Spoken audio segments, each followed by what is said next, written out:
like you to think for a second about a time when you felt really bad, really insecure, when you questioned yourself, when you felt afraid.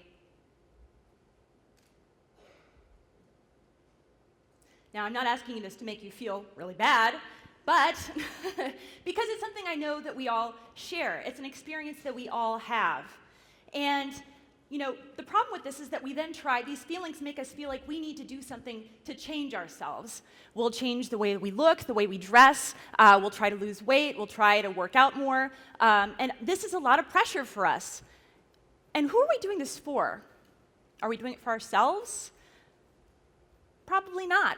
Most cases we're doing it for someone else, parents, peers, partners. Now, the issue here is that part of the reason we're doing this is because we know that there are real consequences if we don't do this. And those consequences are usually tied to our identity. Our sex, our gender, race, ethnicity, our heterosexuality, or how much money we make. All of these things are part of our identity. And they really have a huge impact on us. One of the areas one part of our identity that really has a huge impact on us, as we know, is our gender. And boys feel a lot of very serious pressures existing in our culture. The pressure to act tough, the pressure to find a beautiful girlfriend, the pressure to make a lot of money. That's very real. There are very real pressures that boys are experiencing as they're existing in the world. Girls and women also experience pressures, but they're a little bit mixed. So girls then are told that you're supposed to be beautiful, but not too beautiful. Smart, but not too smart, or at least not smarter than the boys. Thin, but not too thin. Sexy, but not too sexy. Right? So there's a lot of push and pull there and a lot of pressure that girls feel when they're growing up. Now, I felt a lot of these things myself as I was growing up. And I want to tell you a little bit about that. First of all, I want to introduce you to my best friend. Hello, friend. This is my best friend. It's a guitar, you may have noticed. Now, as I was growing up, guitars were always around me. I was very used to seeing them. My dad had one, my uncle had one, but they would just come out every once in a while. I'd try to play them, and then I'd get frustrated, put it away, not think about it again. In about middle school, I started to listen to, transition from listening to pop music to listening to rock music. I listened to bands like Nirvana, and I decided that this music was so powerful that I needed to do this too. And so, enter my best friend. I know you can't see this very well. This is literally my father's guitar. It's a Kalamazoo from the 1960s. He has his name, John Jones, engraved on it, engraved on the whammy bar. It was very special to me. Now, as I was growing, learning, teaching myself how to play these instruments, my parents very much encouraged me, and I was very lucky for that. The same year, in 1994, I also attended my first punk concert. I'm going to say concert because not everybody goes to shows. But it was Bikini Kill, a band called Bikini Kill, their punk band. It was 1994, and it was in an elk lodge in Fargo, North Dakota, because that's where I grew up. Yes, I'm from Fargo, North Dakota. So this was very influential to me because I'd had the inspiration to be engaged in music, but now I was engaged in feminism. All of the lyrics talked about topics like white privilege, heterosexism, all of these things, and the social justice aspect of this was really, really important to me. So I continued to play. When I was 16, I played my first show, and I remember distinctly telling my boyfriend, who was the drummer of our band at the time, that I didn't want anyone to see me holding his hand because I felt like if they did, that they would think that I was only in the band because I was dating him.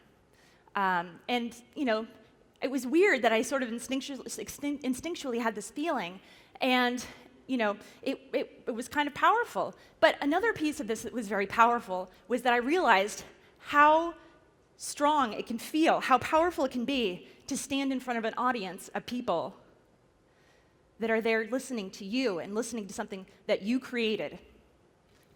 Now, I've continued to play music ever since, and I know that the challenges that girls and women face in music are real.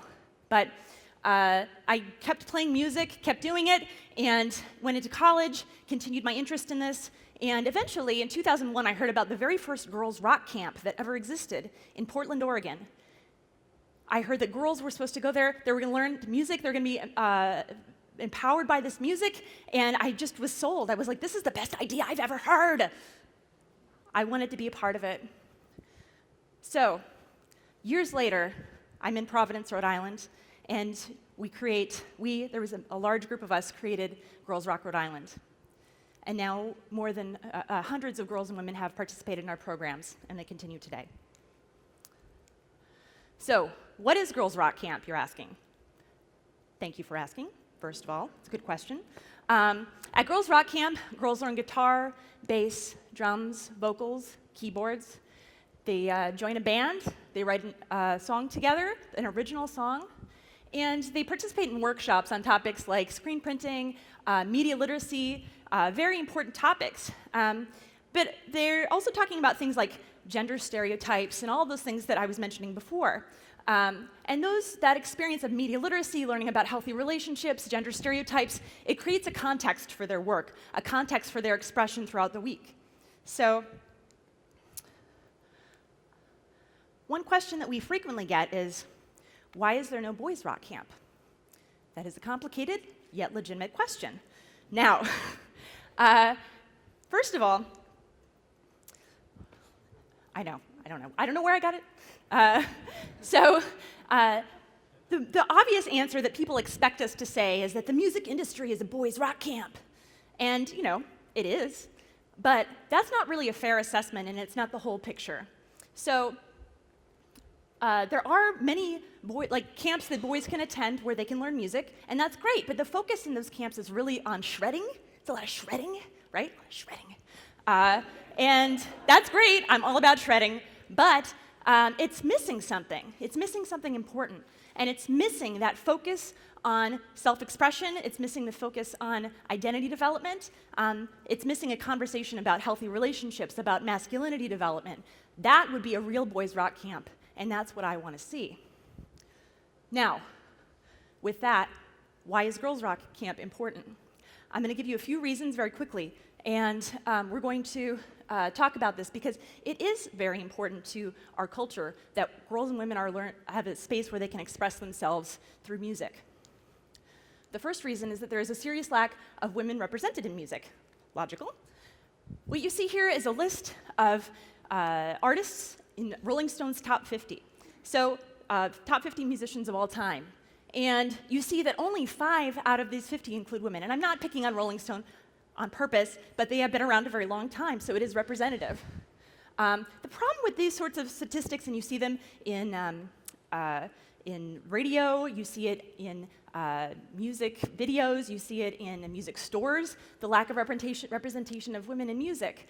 And it gets to the point where it's like you almost don't really think about women in music and you sort of take it for granted. If any of you, off the top of your head, could think of 3 female drummers, I would be seriously impressed. So, how do we address this? We do this by putting girls and women in an environment where they're surrounded by female musicians. It becomes a reality for them. They have instruction on their instrument, they learn about female musicians in history, and every day at lunch there's a female performer who will come in, and they get to ask questions of them like, why did you write that part? What's that song about? How did you make that sound with your guitar? This is not an opportunity that you get to have very often, so it is really important.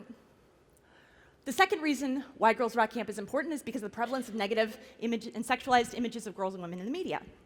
So, there was recently a study done at the University of Buffalo that also looked at the covers of Rolling Stone magazine. Sorry, Rolling Stone.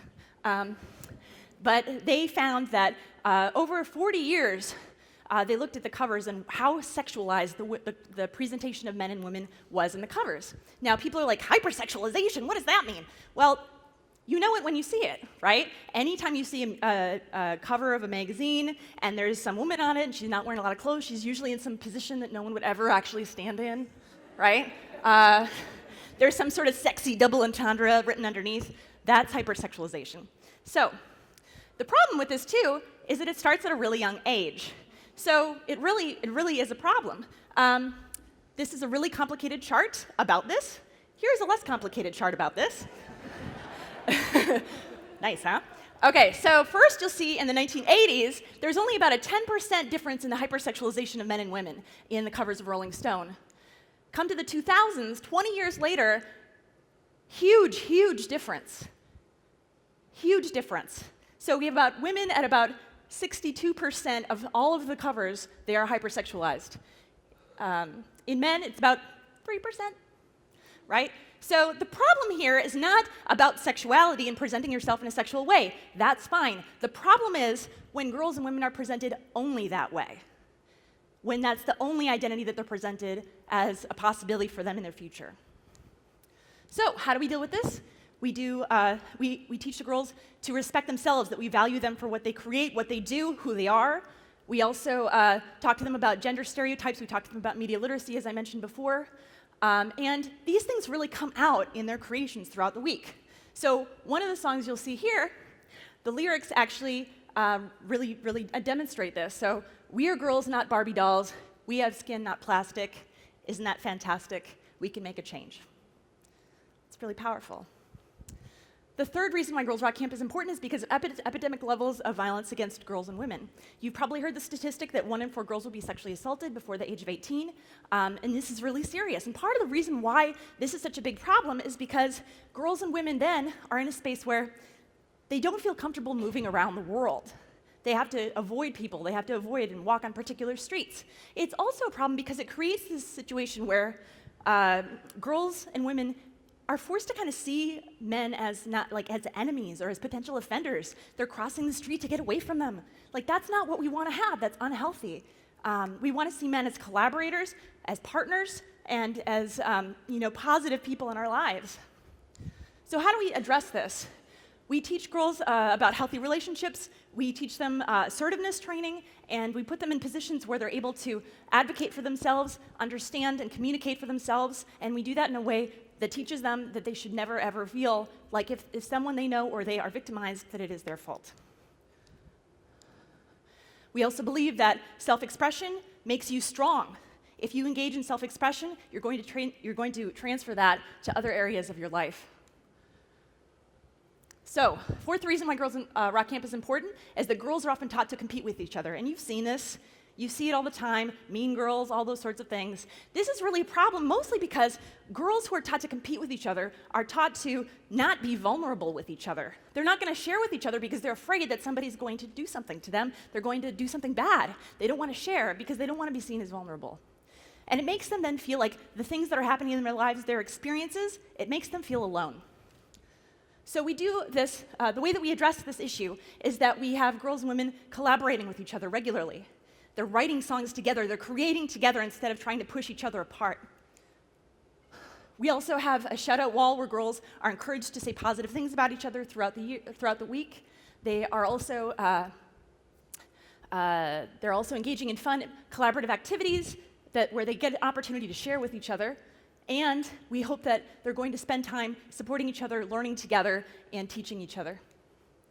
The last reason, not the last, but the last we're going to talk about today, reason why Girls Rock Camp is important is because girls and women are encouraged to be seen and not heard. Now, you may have heard a statistic recently that 75% women are 75% less than men to engage in conversation in collaborative settings. And this is a really big problem because girls and women then aren't getting their voices out, their opinions aren't being heard. They're also, contrary to our popular belief that girls and women are chatty and they're gabby and those sorts of things, when they're in conversations with men, they're actually less likely to talk. They're less likely to use powerful and assertive language. And this is a problem as well. So the way we deal with this then is that throughout the week, girls are creating songs, they're expressing themselves this way, they're listening to each other, and we're listening to them as well. So, at the end of camp, there is a final showcase where the campers take the song that they created that week and they perform it live in front of many, many, many people, hundreds of people. This is an opportunity then for them to really have them be heard. They get a loud amplifier, they get loud drums. People are going to hear them. There's no question about it. So, I want to tell you a very powerful story from our first year of camp. It's about a girl named Aubrey, and she's 11 years old. She was the singer in a band called 2 Times Too Loud, and that's 2 times 2 equals loud. I want to make sure I get that correct. So 2 Times Too Loud. She had been working on her song throughout the week. She had indicated that she was a little bit nervous and that she might have a little bit of stage fright. So her instructor worked with her on this, and it seemed like it was going to be fine. She didn't seem that much more nervous than other people. So really what we ended up doing with her is, just encouraging her throughout the week. We felt like it was going to be fine. So we got to the showcase where there were hundreds of people, and it was on the stage at AS220, which we previously discussed, also where I booked Amanda Palmer and the Dresden Dolls, funny enough. So just to give you a little bit of context there, at this show, 2 Times Too Loud was supposed to go on second. And they got up on stage, and I looked around, and I didn't see Aubrey anywhere. But I did see that I found her, and she was in the corner, and she was kind of crying with one of her coaches. And so we tried to delay. It seemed pretty clear that she wasn't going to be going on right then. So we decided to have them play last. So all the other bands play, and everybody's very excited. Everybody's cheering and screaming. And, throughout this time, I learned that one of our campers would end up, named Emma, who is the guitar player in this band, would take over vocal duties. Now, this was really a big deal because, A, she had never played guitar before this week, let alone sing before this week, let alone sing this song before this week, let alone sing this song and play this song together in front of hundreds of people. So we're like, sounds good, go for it. And she got up there, and they did it. They started playing, and it was amazing. Now, during this time, Aubrey sat with me on the side of the stage. And she, was watching, and she looked pretty forlorn, sad that, she wasn't up there with her band. And, she just, kept watching, and she looked sad, and, she kind of like put her feet up on the side of the stage next to me. And eventually we come to this last verse, and she puts her glasses that were on her head, on her face, and walks over to the microphone. And she starts singing. Emma backs away graciously and lets her do her thing. And throughout this time, clearly, the moment that Aubrey got on stage, people just are like, "Ah!" The whole crew is just screaming. I'm crying. Everyone else is crying. I've never cried in front of that many people before in my life. I still cry when I tell this story frequently. So, what Aubrey said to a local reporter afterwards was really important. She said, I was watching on the side of the stage, and I knew that if I didn't do it someday, I would regret it. And I did it, and I'm happy. So if any time you feel like you can't do something, maybe you should really do it. This is very strong stuff coming from an 11-year-old. So this is Aubrey performing on stage at AS220. You can see Emma here to your right or to your left. And this is really the point here. Girls Rock Camp is about challenging yourself. It's about challenging culture. And it's about creating a world where people are encouraged to do whatever they can, whatever they want to do, no matter who they are. And clearly this is a message that is very, very resonant around the world because there are now more than 40 Girls Rock Camps that exist globally, all a part of the Girls Rock Camp Alliance.